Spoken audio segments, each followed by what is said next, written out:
This video will model strategies in reaching our second goal of this lesson of when we are given an equation, being able to construct another equation that is both perpendicular to the given equation, but also travels through a specific point.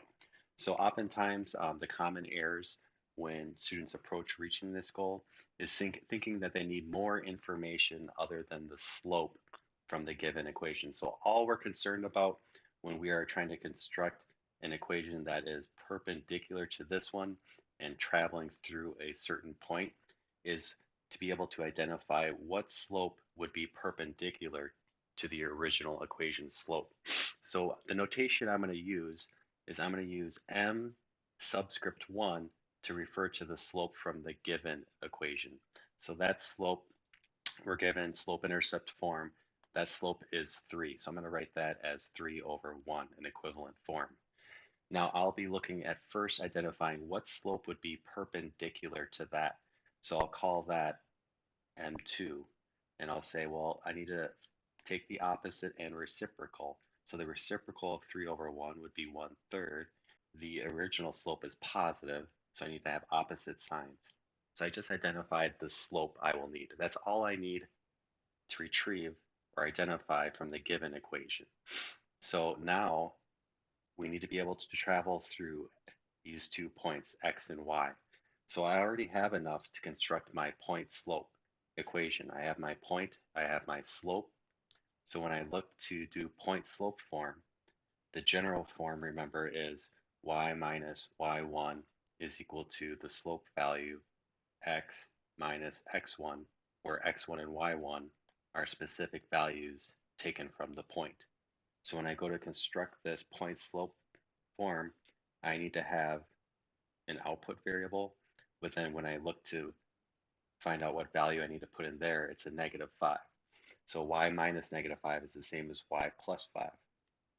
The perpendicular slope that I identified that I need for this equation is -1/3. And then I have my input variable, and then I'm looking at my x value. So I have a 9 there.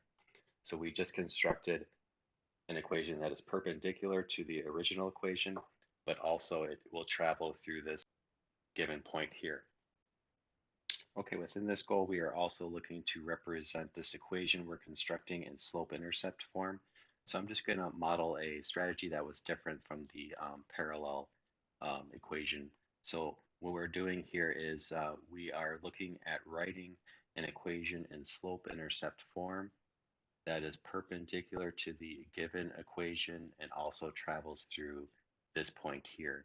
So we have all that we need to construct this, except we are looking to solve for this y-intercept value. So let's look at how we can do this. I'm going to go ahead and I know the slope I needed is -1/3. So I'm going to go ahead and substitute that in here. That's my slope value. And then when I look to see, in order to travel through this point here, I'm going to go ahead and take out that x value of 9, and I'm going to put that here. And then I also have this y value of -5, so that will replace the y there.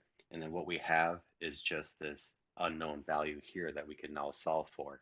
So simplifying this one-step equation, I would do this computation, 1/3 of 9, and then there's a negative there.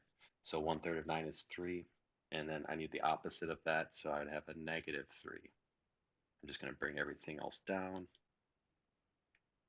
and then I have a one-step equation I can solve. I can go ahead and make a 0 paired here by adding 3 to both sides, and that will let me know what the y-intercept value of this equation would be. -5 plus 3 is -2. So we have the slope and the y-intercept. When I go to construct this equation, I would then have y is equal to the slope, which was -1/3, x, and that y-intercept value, which we found was -2. Okay, we're going to look at one more example. Again, the goal is to be able to construct an equation that is perpendicular to a given equation, but also travels through a specified point. So looking at this, my first approach is to identify the slope of the given equation. So that slope it's in point slope form. It's right there. So I'll say the given equation slope m1 was -5/2. So the perpendicular slope to that would be the opposite reciprocal. So I would have +2/5. So when I go to point slope form, this is my x1, this is my y1. So I have y minus y1 is equal to the slope. 2/5 is the perpendicular slope, x, and we have minus -15. That's plus 15. So this equation would both be perpendicular to the original equation and travel through that given point there. And then lastly, we'll look at writing an equation in slope-intercept form that is perpendicular to the given equation and travels through the specified point. I'll again use that strategy I used on the previous problem. We know the perpendicular slope needs to be 2/5. And then I'm going to use the point given to solve for what the y-intercept should be of this function. So I have -15 for my x value. I have a +1 for my y value. And I can go ahead and begin to work to solve this one-step equation. Simplify this. 2 times -15 is -30. -30 divided by 5 is -6. Solving this one-step equation, I would add 6 to both sides, and that would identify what this y-intercept should be. The y-intercept, 1 plus 6 is 7. So putting that all together, I would have this equation, y is equal to the perpendicular slope, 2/5 x, and then that y-intercept value of 7 that we identified, plus 7. And lastly, just to give you a representation of what we are doing on the coordinate plane, I have a coordinate plane here, and I'm looking to graph these two. I'll go ahead and I'll use blue for this top. Actually, let me graph this one in blue. So I have +7, 1, 2, 3, 4, 5, 6, 7. That's the y-intercept. And then my slope is 2/5. So I'd go over 2, up 5 more. 1, 2, 3, 4, 5. So I'd have a point up here. I could reverse that. I could go down 5, 4, 5, over 2. So we'd have this equation here as being this one. And then I'll graph the given equation using yellow. So here I'm identifying the point.